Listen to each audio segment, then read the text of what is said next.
FightSaga.com and Halftime Pizza proudly present W.A.W Radio chats with ring announcer and commentator Joseph Herron. Guys, welcome. Happy Wednesday to all of you guys. And I am very happy to report right now, guys, and announce that Wednesday night will be the consistent hub for this next gentleman I've been working with, a little bit over a decade now. And it's Fight Scribe. Well, the one and only, in Rod we trust, Rodney Green. Rodney, how are you doing today, brother? Yes, sir. Feeling really well. And guess what? We're 3 days, 72 hours, 96 hours away from fight night. Man, what more could we ask for, bro? Oh, I tell you what, I love Big Fight Week, and I absolutely love Big Fight Weekend. And to make it better, guys, if you're in the South Texas area, please come up to San Antonio on Saturday at 5:30. TMB Promotions, I'm going to be hosting a final press conference at the Dave & Buster's on the intersection of I-10 and 410. And immediately following the press conference, we're going to have all our fighters there. We're going to have Rick Morones Jr., myself's going to be there. Hopefully Rod can actually make it to make an appearance. I know he's hosting a fight party. But immediately following, we're going to be showing and watching together Canelo versus Charlo, the pay-per-view. And at Dave & Buster's, there's no admission. Come and watch it with us, guys. And once again, it's a full day of festivities, an entire day of boxing. Yeah. And before we move forward, Rodney, and once again, I do have to add, guys, the author of the song during the Warwick Radio Chats intro, that's my son, Joseph Herron Jr. and his band, Roshi, R-O-S-H-I-I. Go check them out on Spotify, YouTube, wherever they have music. But before we move forward and pick your brain on this fight, Rodney, let's give a shout out to my brother, Electrojed, EJ. Guys, if you haven't already subscribed, please go subscribe to his channel. He's a great dude. And he says, what's going on, Joseph? How you been? Sorry, I've missed a few of your streams, but it's good to see you. It's good to see you as well, my friend. And always insightful. So go check out and subscribe to my brother, EJ. Also, my brother, Round One. Thank you for joining us, sir. What's up? Well, we're getting ready to pick the brain of the one and only Rodney Green, one of the best fight scribes in the country, happy to say. And also my brother G Funky Boxing. If you haven't already subscribed, please go subscribe to G Funky. And he's down at the 25. Now, once again, Rodney, he's actually referencing my Pat Summerall impression, right? Yeah. And you remember how Pat Summerall, once again, I used to love his cadence. Yep. And he would make the most with so little. And he would say 4 words and he would describe everything.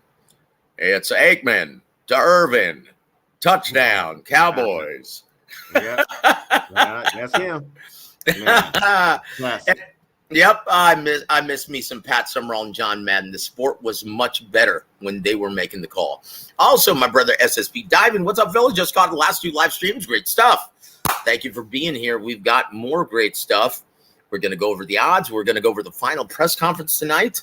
And, it's going to be tremendous, guys. Also, last but not least, my brother, Low Clarity. Thank you for joining us, sir. I tell you what, Rodney, did you get a chance to see the final press conference today? Obviously, both men were spirited. Both men were talking like they had a chip on their shoulder. And honestly, you expect that from Jermell, right? Historically, he seems to get the most of himself when he has that chip on his shoulder. Obviously, we saw a huge difference when everyone thought, well, Brian Castano really won that first fight. Going into the rematch, he said, no, I'm the better fighter. I'm going to show you. I'm the undisputed champion. I'm going to show you. Right? I'm going to show you who's better. And boy, he put forth a career best performance. Rodney, going into this, he's like, hey, you know what? I've got nothing to lose here. And I'm going to show everyone that Canelo's never seen anyone in the ring with my unique skill set. my unique blend of natural athletic gifts and cultivated skills. And he's going to find out that I've got a lot more power than he realizes. But then you heard from Canelo, who also brought up some great points, right? He said, well, you don't know. You haven't experienced this kind of fight, and you will see it. It's a different kind of event. You will learn. You have a lot of skills, but this is different. You will see. And then Charlo, I love this part. And Charlo said, hey, I'm a mother lion. And Canelo smiled and goes, yeah, it's going to be a great fight. And I don't know what animal I need to say to beat a lion, but whatever, I'm that animal. I absolutely loved it. And to be honest with you, when I was watching it, and I had a smile on my face the entire time. And guys, I can officially say and honestly admit, I am up for this fight.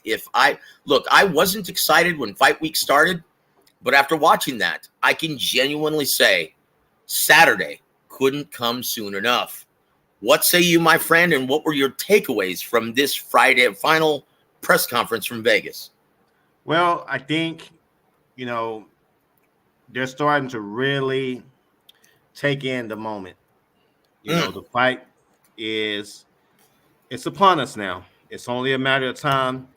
And I think they both have a lot to prove. Both have somewhat been written off, as you said. Charlo, he tends to respond with his back against the wall. Pundits, boxing experts, casuals around the country, the consensus is Canelo has lost a step. He's not the same. And I believe they know it's right. Few days left before all the talking is done, and now they can prove their point. And this time, or at that time, they're going to do it with their fists. It's not going to be opinions. It's not going to be at a press conference. They actually get in the ring, though. So I felt that today. I think we're going to feel it even more Friday when they do the weigh-in. I think it's even going to be more intensified. As I said, the only element is really missing is that they really don't have to cut weight that much, and they're not grouchy, irritated, where it would really create that tension and make that atmosphere real thick. But all in all, the elements are really starting to add up. And like I said, it won't be long now, Joseph. So, man, I can't wait till Saturday.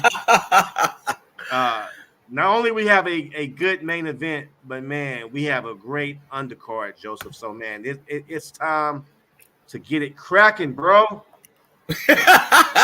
Yep, that's right, brother. And once again, we're going to go over everything.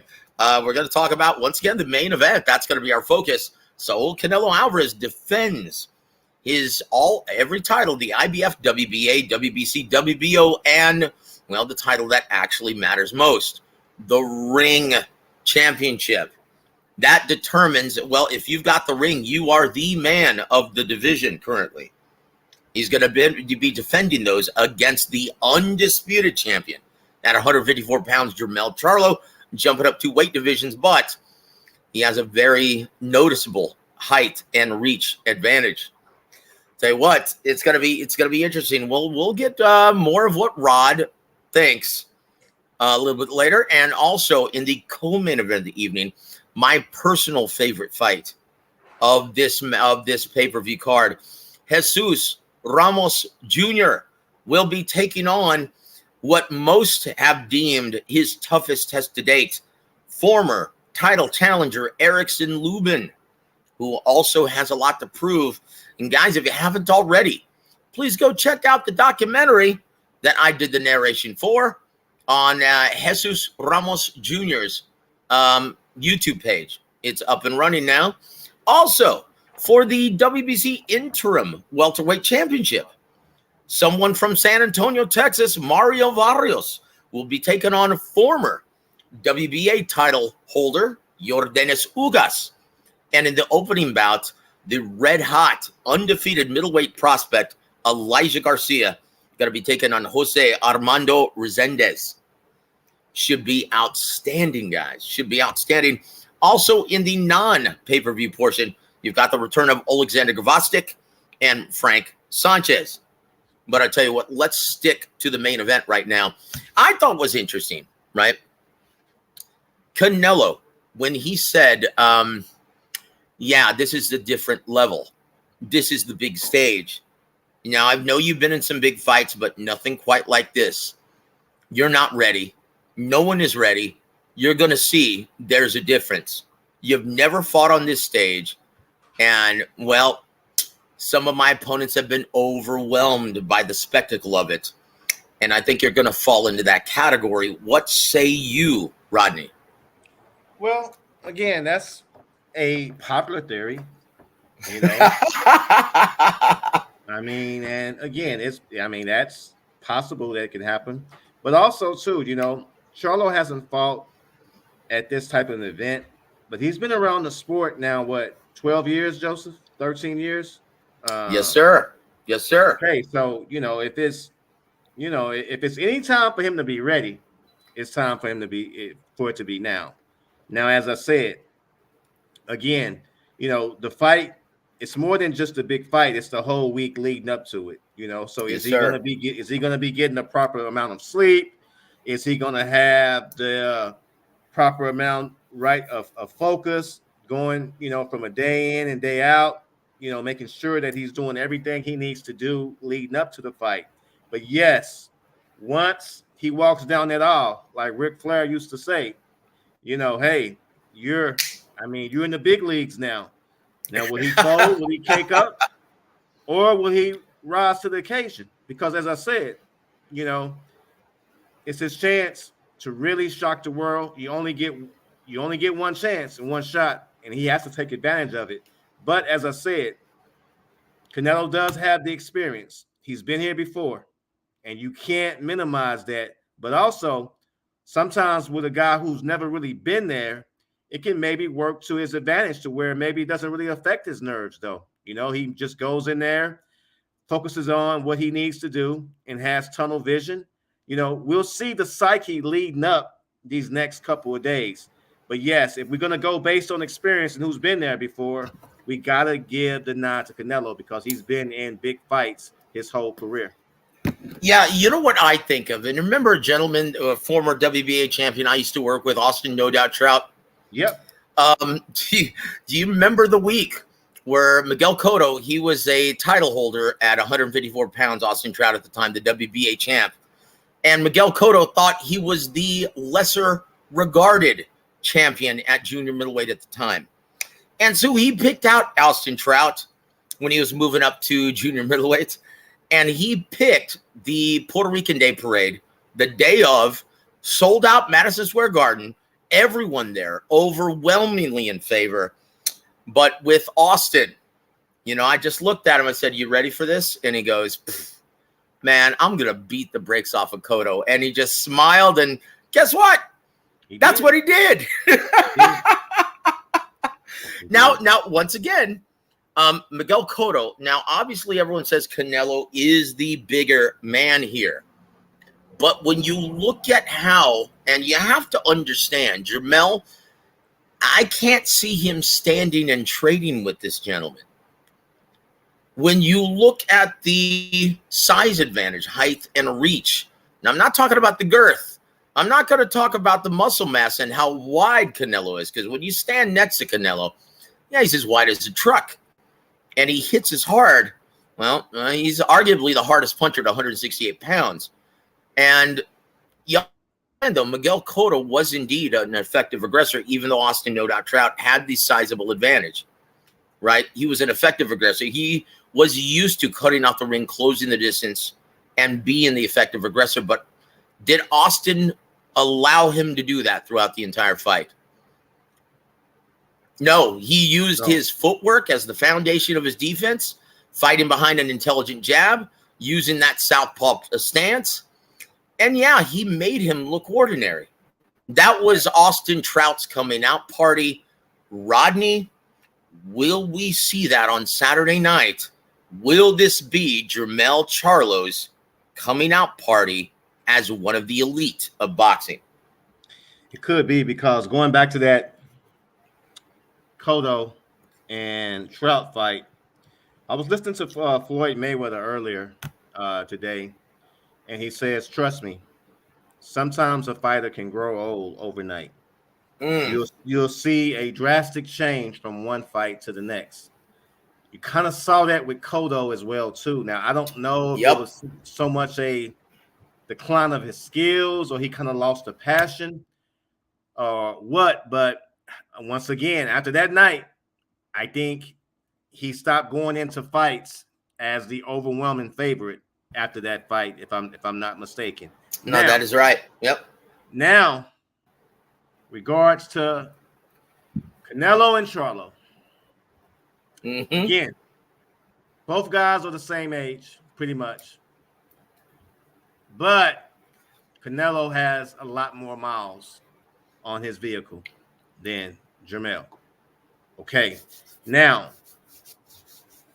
the thing that Jermell has to understand, he has so much at stake if he wins this fight.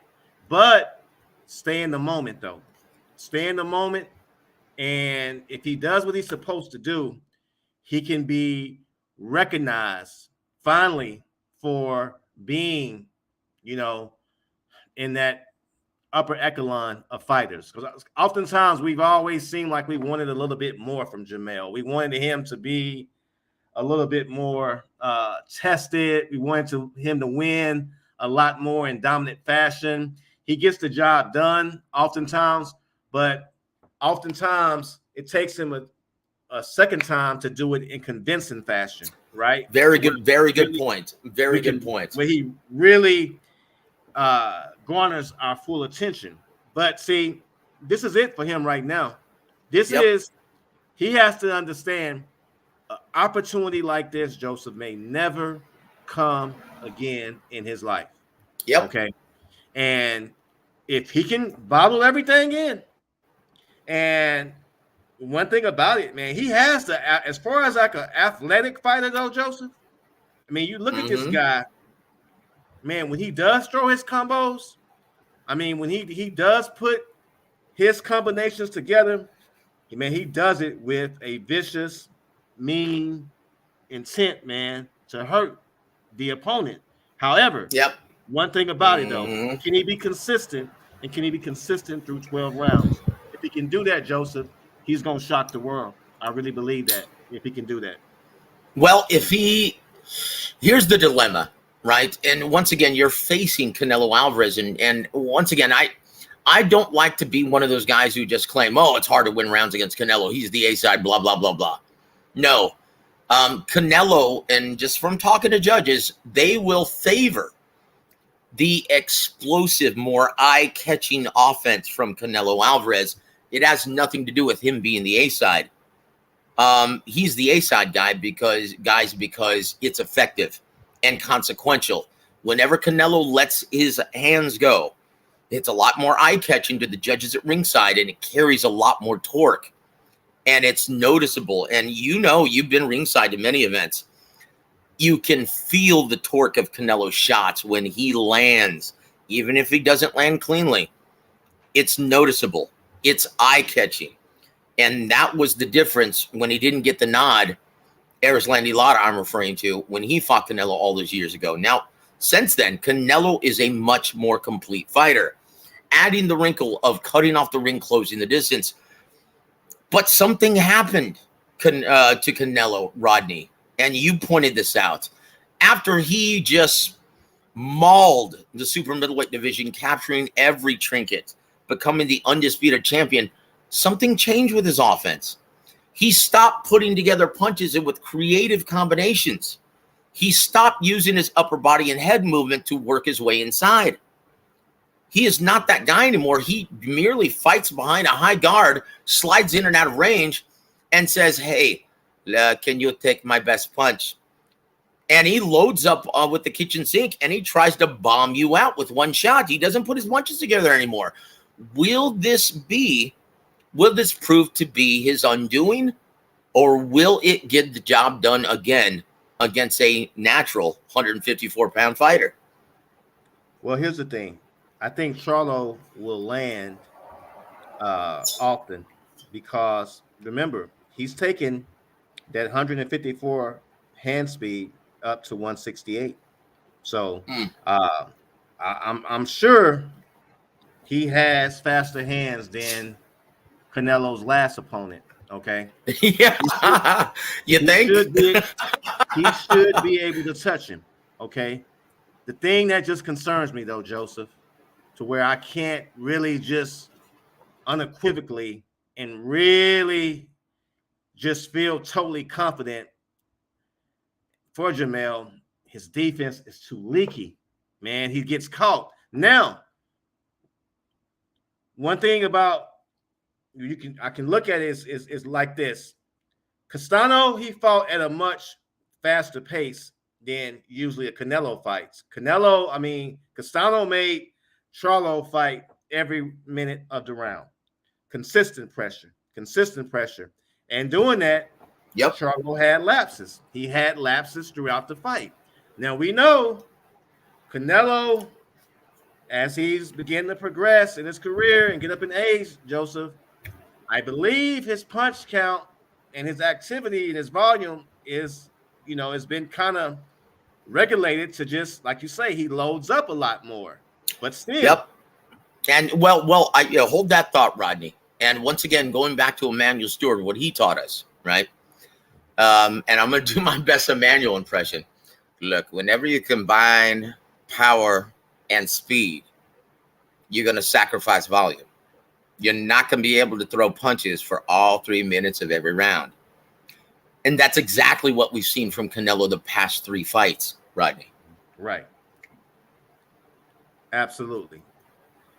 Now, with that being said, though, Joseph, it just takes Canelo one time to land on Charlo on the chin to where things can be really different for him. Okay, it can change the fight. Now, that's the thing we have to be mindful of. Now, I know Canelo is going to take that risk, and Charlo's going to take calculated risk as well. But I say this though, as the fight is really starting to approach, Joseph, though, I have this fight a lot closer than a lot of the pundits and maybe even the bet nods in Vegas, though. I really think Charlo has a chance. Now, if he can get through the first 5 or 6 rounds and really keep his composure, like his trainer or former trainer Ronnie Shields says, he's one of the few fighters that can take his power, carries his power as the rounds progress. If he can do that, Joseph, and if Canelo is not in condition, like he sometimes has showed that he's not in the best condition, Charlo can shock the world. He really can. He really can. Now, if you're looking for an official prediction, Well, save that until we actually do the odds, my friend. yes, sir. Yes, sir. Save that, brother. That's where we're saving that towards the end of the hour-long, festivities, right? But I tell you what, it's interesting. Yeah, this is going to be interesting. One of the intangibles that I'm looking at, and we're not going to know until the weigh-in, is Charlo going to maintain his speed by coming in at a lower weight than Canelo, 68, right? Is he going to come in as a strong middleweight, or is he going to come in as a, big super middleweight? And what do you think, Jermell Charlo? How do you think he's going to weigh in on Friday? Again, I'm hoping Derek James can instruct him and advise him accordingly to where, again, you don't have to be at 168. You can be maybe at between 165 and 162 because you're going to need to be, fresh throughout the latter rounds of the contest. I think Joseph, he comes in between 162 and 165. I think that's, again, fair enough. He doesn't have to, kill himself to make the weight. He can still put a premium on his conditioning, focus on his cardio because he's going to need to be able to move around in the ring. As I said, for him to win this fight, he has to keep the fight in the middle of the ring. He's going to have to fight off his back foot. He's going to have to control distance, use his jab. It's going to have to be a pepper jab. He's going to have to turn Canelo. He's going to have to do all that, which is going to exert a lot of energy. So hopefully he does enough to where his condition is where it needs to be. He comes in around 162, no more than 165, to where he can withhold that pace throughout the night. And that's what I would hope, the type of weight that he comes in come fight night. Very good, very good. And I love the assessment, Rodney. Now, the last intangible we're going to talk about regarding Jermell, the Iron Man, Jermell Charlo, is he's been inactive for 16 months. Yeah. This is his first fight since injuring his hand. Is that going to prove to be a detriment in getting past one of the best pound-for-pound fighters in the sport, Canelo Alvarez? That is a concern for me. Because, it may take him a round or two or three to really get acclimated in there, though, Joseph, to really get his bearings. You haven't had a fight in that length of time, and you come right back to the granddaddy of them all, the biggest stage. That's a tough task. Now, as I said, his preparation is going to have to be A1. Okay. Also, Derek James is going to have to earn his money. When he gets maybe in troubled waters come fight night, Derek James is going to have to instruct him to look, here's what you do. Not just throwing some rubbish out there and just, like he did in the Spence fight. Yeah, you're going to have to really give that man something, okay? And convince him throughout the fight, you got this, you can win this. So those are things that, again, I would be lying if I didn't say that does concern me right there. Okay. Yep. And, and once again, we look at the intangibles, Derek James. I was shocked, honestly, because customarily, when you look at Derek James in the corner, especially in a situation in which his fighter is seemingly down on all judges' scorecards, which was the case in Frank Martin's last fight, he did a superb job in pulling his man and motivating him, pushing him across the finish line. Superb job, telling him exactly what he needed to do when he had to do it. But then you look at the Errol Spence fight, he was in shell shock, just like his fighter. And he froze on the biggest stage of boxing. So what do you anticipate happening if that, situation arises? I'm going to be honest. Jermell is a great athletic talent and specimen. But he's going to need to have the right type of instructions and tutelage in his corner.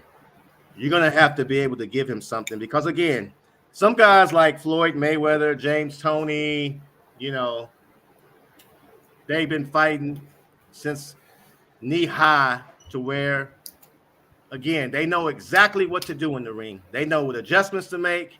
They know instinctively they're second to none, and they know what to do. So, you can be a trainer for them, and again, you can advise them somewhat, but as far as really telling them a game plan, they make their adjustments on the fly. Charlo is not that type of fighter. Yep. So once again, as a unit, Derek James is going to earn his money as trainer of the year. Is he going to be motivated? Because again, when Errol Spence lost, who did they point fingers at?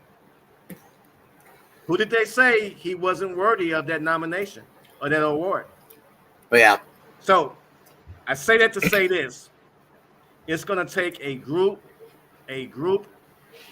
effort, a Herculean effort to defeat Canelo. And if he's lacking the instructions, the strategy, the adjustments come Saturday night, then it's not going to happen.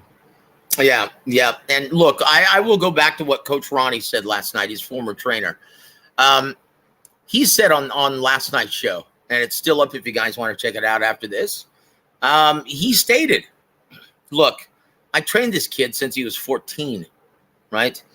And I taught him to use distance, to control range, using his footwork as the foundation of his defense, using his jab, intelligent jab, mixing in feints, touch jabs, hard sticking jabs to the body, chest, and head, to be not only his first line of defense, but to set up his entire arsenal of punches, but to be smart and control range from mid to long distance. And he said somewhere along the way, Derek James instilled more dog in his psyche, in which he's more susceptible to sitting in the pocket and banging with you. Yep. To prove that he's the tougher man in the ring. And he goes, if he resorts to that, like he did in the first fight against Brian Castaño, he's going to get knocked out. If he fights a very disciplined fight, like I know he can, he is very capable of pulling off the upset. He said this, though. Here's the dilemma that Jermel's going to face. To the judges at ringside, he not only has to control range and do it convincingly, but he also has to do the more consequential work, which is very difficult when you've got a home run hitter standing across the ring from you in Canelo Alvarez. So that's the plight, correct? Absolutely. You've got to not only control range, but you have to do the more consequential work. Yeah, that's what he's up against, Rodney. Can he do it winning, well, the majority of the 12 rounds? You know, man, it's going to take a Herculean effort, Joseph, because remember, the sun has to be aligned with the moon. And the reason why I say that, Joseph, anytime as a fighter's been off that long and you're fighting, again, a fighter of Canelo's caliber, okay, you don't have a lot of room for error. Okay, you don't have a lot of rounds to waste to get yourself to get yourself together. So again, you know, it's going to be a tough task. It really is. But as I said, we'll see what version of Canelo we're getting, and that's the thing. You know, I mean, is he fighting the Canelo that fought? You know, the Canelo fought in his last fight? Is that the Canelo that we're going to see? Or would it be the Canelo that 3-4 years ago where he looked like, man, you know, what everybody was saying, that he would no doubt unequivocally be the greatest Mexican fighter of all time. It wasn't up for debate. Well, I don't know about that now. I don't know if that, so in other words, are we going to see the Canelo of old, or will we see an old Canelo? Absolutely. Well said. Well, I tell you what, once again, man, that's what makes this fight so intriguing. There's so many intangibles, and I'm going to throw another one at you, Rodney. Going back to what Canelo said, well, this is a very different level. You've never been on this stage before. You're going to see it's very different. Once again, not only is he, well, coming into the biggest show, well, the greatest show on earth, right? This is the big time. This is high production. You know, he's going to be in a very hostile crowd, overwhelmingly in favor of Canelo. And under the bright lights, under the big stage, he's also going to be hit by arguably one of the hardest punchers at 168 pounds for the very first time, with no headgear and 10-ounce gloves. How's his body going to react to that, Rod? Man, that's going to be... That's yet another intangible, but we won't know until that first bell rings. Absolutely. It's so many things we have to look at, from conditioning, punch resistance, punch output, being able to thrive, not just survive under the big lights, but thrive. Yep. Going there with, unshakable confidence, know that the world is against you. And look, you go in there and still, stick to your game plan, remain level headed, remain calm. A lot of things have to go right for Charlo Yep. to win. And will everything go right? No, I doubt it. And I'm being honest. But as I said, we also know it's the theater of the unexpected, and oftentimes that's what happens, the unexpected. That's it. And that's why we love boxing, guys. That's why we tune in. It truly is at this level, the theater of the unexpected. Just rewind back to July 29th. Holy shit, Rodney. Did we? And now, once again, you predicted that one right to a T. So I tell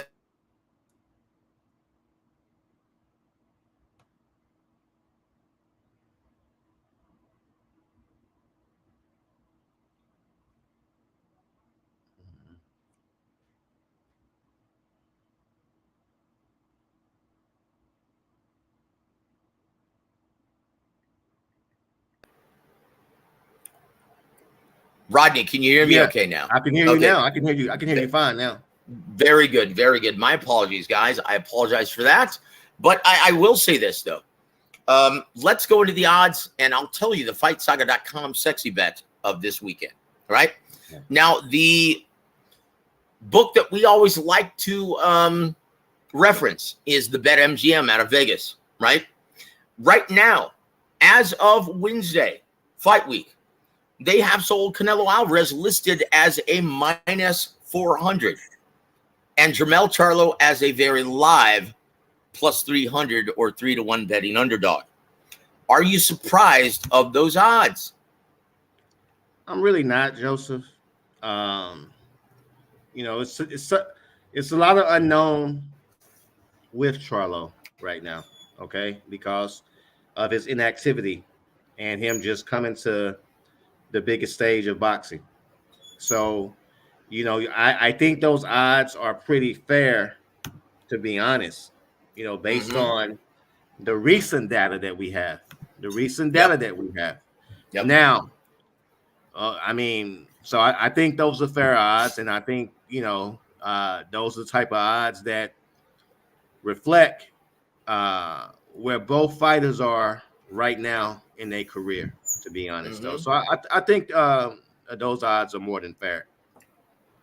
Indeed. Now, I'll tell you which odds I do like, guys. If you're interested in putting up a wager, once again, we always try to have a betting strategy so you cover your ass, right? So when looking at, Canelo, more than likely, if he's going to win this fight, he's going to win it by knockout. Once again, for the very first time, you look at the recent inactivity, 16 months of Jermell Charlo. You look at this, he's moving up 2 weight divisions. He's arguably going to be pitted against, arguably the hardest puncher at 168 pounds. He's going to be hit by the hardest puncher at 68 pounds with no headgear and with 10-ounce gloves. In my opinion, the sexy bet is a Saul Canelo Alvarez round group bet between 10 and 12. That's, guys, at plus 1,000. 10-1, right? That means if you wager on a round group bet, round 10 through 12, for a Canelo victory, you put $100 down, you win 1,000 large. You win a large, right? $1,000.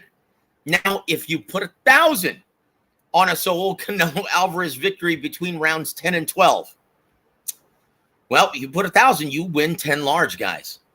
That's the FightSaga.com sexy bet, but be smart, guys. Be smart. I would bet, if I were wagering on this, and which, I'm going to, have a strategy, guys. Pick a Jermell Charlo straight-up victory with 3-1 odds, hedged with a Saul Canelo Alvarez round group bet, 10 through 12. And, guys, you're going to win. You're going to win something. Okay? And that is your FightSaga.com sexy bet strategy of the weekend. What say you, brother? What are your thoughts on that? Again, I think bet responsibly, Mm-hmm. bet somewhat conservative. And as you just elaborated, I think if they take that disposition that you just illustrated, I believe they can come out, with good odds in their favor. But I say this though, Joseph, and I want to touch on something. Charlo, he had surgery on his hand. Yep. Correct. Yep. So did Canelo. Yep. I'm gonna do a little bit more research on both of their injuries, okay, and see and go through their past fights and how Canelo, maybe his punch output is not the same. I don't know if his hand swells up or it's a little bit different because, again, he loads up now. He doesn't throw as much as he used to. And that's it. And Charlo, how will he respond? A big fight, a guy that has a good chin, with the experience of Canelo, the grit, the cojones. That's why I say that's another key we have to look at, and also why I believe Charlo has to make a commitment to go to Canelo's body. Ooh, that's an intangible that most people aren't recognizing, and that's something that, well, you're in good company. You got something that elite level trainer Ronnie Shields pointed out yesterday. Says no one has ever thought of. Well, most people don't, because in order to get in range to land to Canelo's body, well, you're there to be countered effectively. So that's something that most people don't like to do. Do you see Charlo rolling? You have to be smart, Joseph. Not only execute a consistent body attack, but also put himself in range to get countered effectively. What say you, brother? Yes. Again, you're going to have to take a risk. You're going to have to go somewhat in the lion's den. But he's going to have to really be precise and decisive as he moves in and goes out. He can't get too comfortable, get too flat-footed, and stay there to where he can be in range of Canelo's, counters, his combos. Because if he does that, man, it's gonna go downhill. So that's what I say. What is Derek James' game plan, Joseph? What is his game plan? Because I know you have to go to Canelo's body. The man has had hand surgery. I don't recommend him head hunting for a whole 12 rounds because we don't know how his hand is going to respond. Okay, yep. We don't know how his hand is going to respond. And that's one thing we have to be mindful of. But he's going to have to take some risk, though, Joseph. I mean, now, at the same time, I go with the notion where Ronnie says, jab, got to stay inside, outside the ring. I mean, in the middle of the ring. You got to do all that. But you also, too, Joseph, you got to convince the judges as well. You have to convince the judges. And to do that, you're going to have to take some chances, Joseph. That's it. Once again, and also, in order to keep a predator like Canelo off of you and make him think twice about just walking straight in the front door, well, you've got to earn his respect. And the only way you're going to do that is hit him with something that's going to get his attention. Yeah, he's going to have to take an educated and an educated amount of risk, right? He's going to have to. He has no choice because there's nothing then that's going to keep Canelo honest, so to speak. Guys, this is a very intriguing fight. We're at the time with about 13 minutes left to go in the program. Rodney, we're at the moment of truth. What is your official prediction for Saturday night? I think we've covered all the bases. We've covered all intangibles. Well, would you like to, and I'm going to give you this out real quick, right? This is an out clause. Would you like to wait until you see the weigh-in before you actually issue your final prediction? And we can reconvene on Friday after the weigh-in if you'd rather do that, or do you feel confident in your pick that you're ready to make it now? I'm gonna make it now. I believe, Joseph, it's gonna be Canelo by decision. But with that Mm, being said, Joseph, mm, don't be surprised that come Sunday morning, you're gonna hear a lot of people that may disagree with the decision and voice their displeasure of maybe what the judges saw. But as I said, I think Charlo will put up a spirited fight. My problem is, though, Joseph, 16 weeks of inactivity. And when it comes to adjustments, I don't have faith in Derek James, though. I don't. And I think he's going to need that to where when he gets in deep waters, he has to get the right instruction, man, to be able to survive. And I'm not sure he can get that from Derek James because Canelo's experience, man, it can't be mm, discounted mm, at this level. mm. I tell you what, can you hear me okay? Yes, sir. Yes, sir. Very good, very good. I tell you what, you know what? I can see that actually coming to fruition, Rodney. So you're picking a Canelo. Yes, Canelo decision. Mm. Well, I tell you what, I am going to go by the way, and once again, I'm going to make my prediction along with you. I think Jermell Charlo is going to put forth a very game effort, and all of his skills are going to be on display. And I think he's going to be doing very, very well for himself until he isn't. I think it's going to be that sudden. I think it's going to be a sudden, and it's going to look very reminiscent of Canelo's stoppage of Sergey Kovalev or Caleb Plant, in which, yeah, they're doing very well, boom, and then it just happens. He finds range, close the distance, and, well, lands that big bomb that puts him out on his ass. And expect that from round 10, 11, and 12. But until then, well, you're going to make a very strong case for Jermell Charlo actually winning the fight up to that point.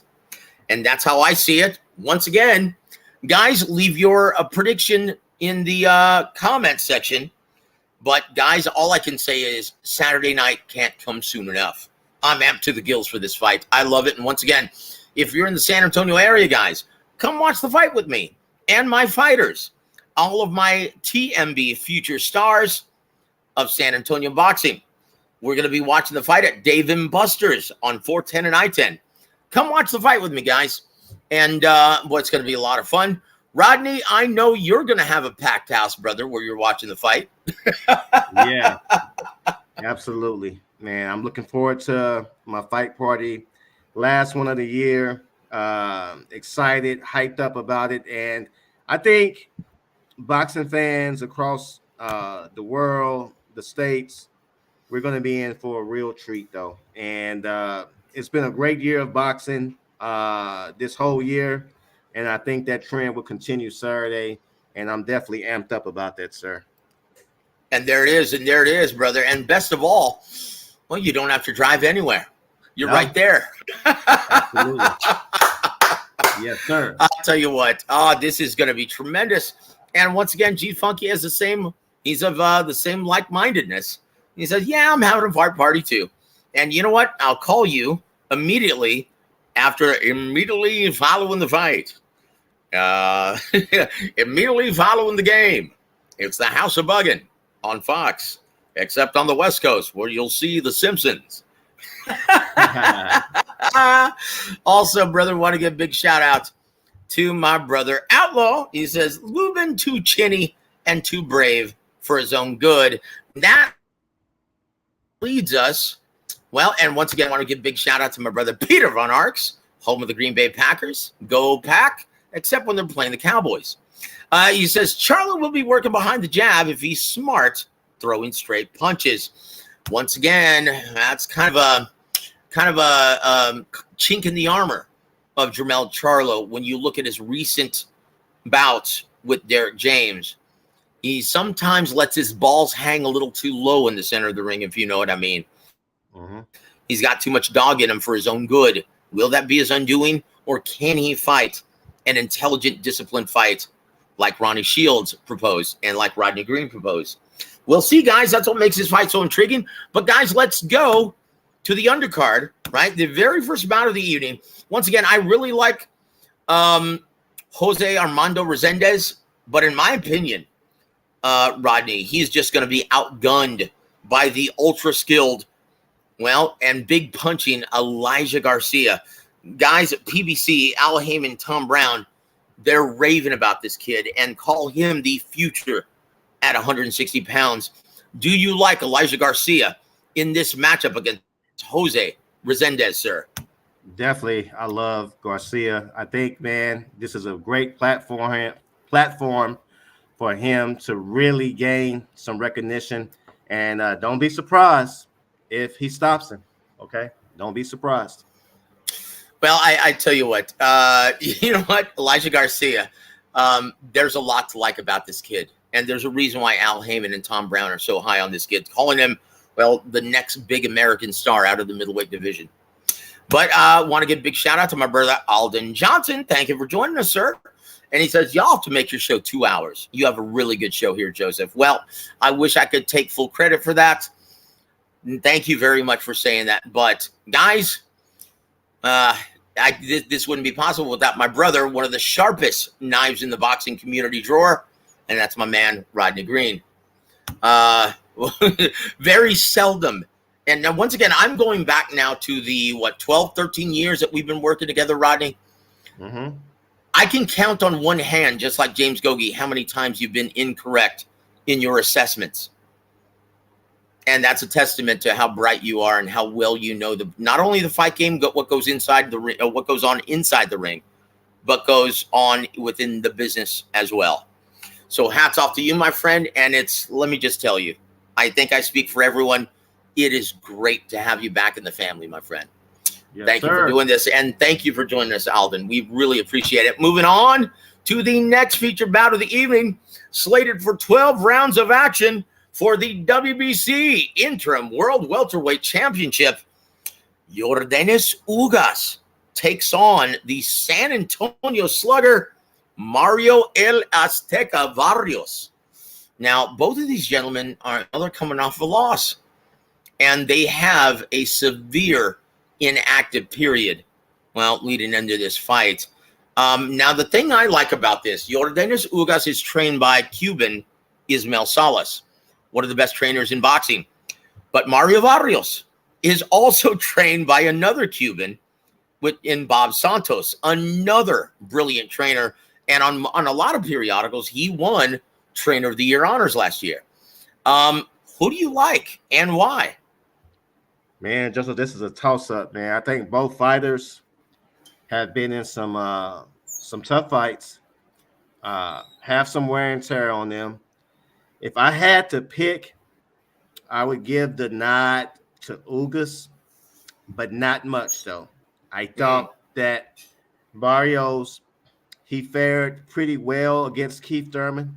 And then, he didn't get the win, but he made a good account of himself. Once again, we'll see what Ugas has left, man. He's been inactive. I don't know how his eye is going to respond. I don't know how he's going to hold up. This fight can go either way, Joseph. I'm not convinced in either one. So, but if I have to make a bet with my life dependent on it, I guess I would go with Ugas somewhat, Joseph. You know what, brother? It's going to be interesting to see. And like you stated, this is a pick 'em fight for me. Mm-hmm. And to be honest with you, I'm going to say a draw. Because let's just say, look, this is of no consequence. Let's just be honest. Right. I know this is for the WBC Interim World Welterweight Championship, right? But come on, do we realistically see either man winning a round against either, Boots Ennis or Amantes Cañones? They're best. Exactly, man.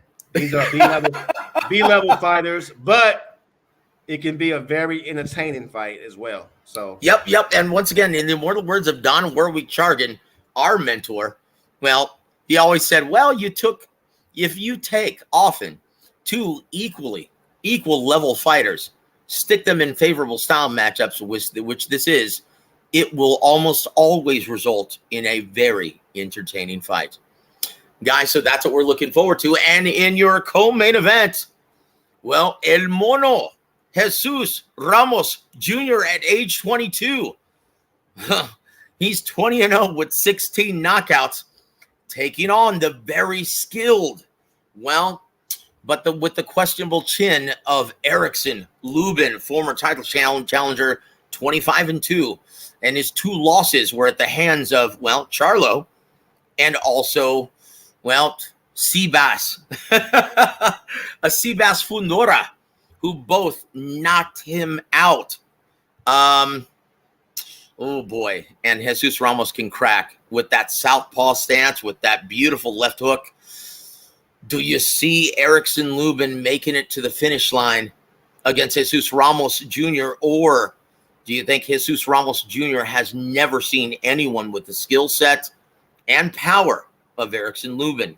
Who do you like in this, Jesus Ramos Jr. versus Erickson Lubin, slated for 12 rounds of action in your co-main event of the evening? Man, Joseph, this is a tough one as well, too. Yep. Lubin has the talent, but he has a questionable chin. Mm-hmm. Ramos Jr. is going to apply that pressure. Yep. I don't know if Lubin has the boxing IQ like a Andrade or someone who's just a boxing, facade to where it would totally nullify him. Close fight, but I'm gonna give the edge to Ramos Jr. Joseph. Yep, I love this fight, guys. And look, as short or as long as it lasts, expect fireworks. Both gentlemen are offensive juggernauts. And in my opinion, you've got to favor the one who's most durable. And so far, well, we know that Lubin isn't, but in the immortal words of Don Warwick-Chargan, once again, our mentor, you know what? Don't get so high on a prospect until you see how well he can take a punch. That's the intangible, guys. That's what makes this fight so intriguing. But yeah, I'm going to have to go with my boy, Jesus Ramos Jr. But once again, you go back and look at, well, Victor Ortiz Jr. Victor Ortiz versus Marcos Maidana at 140 pounds. Everyone was really high on the next golden boy, Victor Ortiz. What happened in that fight, Rodney? Man, to be honest, after that fight, Ortiz was never the same. We saw how mental fragile he was, and that prevented him from ever getting to the elite level. And ultimately, Golden Boy was never truly able to get totally behind him like they thought that he would be before that fight, though. So, you're right, man. Once your chin has become exposed and you don't handle it accordingly, well, oftentimes you're never quite seen the same or never the same fighter. And that's a classic case with Victor Ortiz. Yep, he was Humpty Dumpty.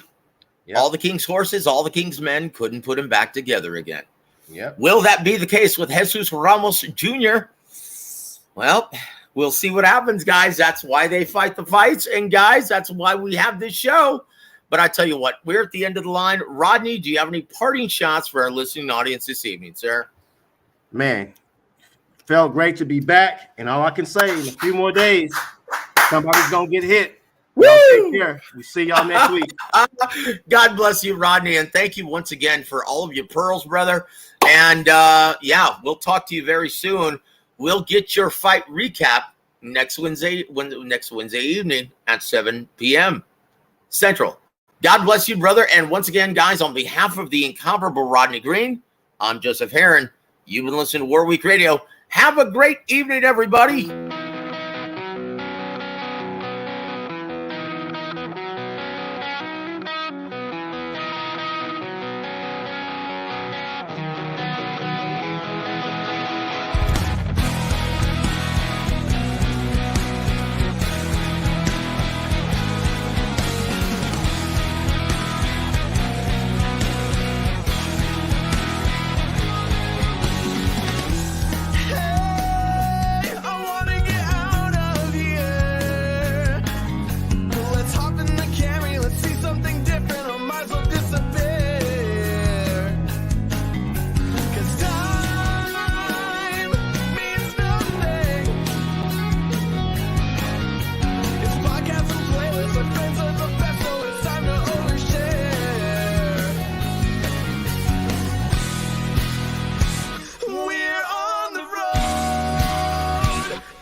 FightSaga.com and Halftime Pizza proudly present War Week Radio chats with ring announcer and commentator Joseph Heron.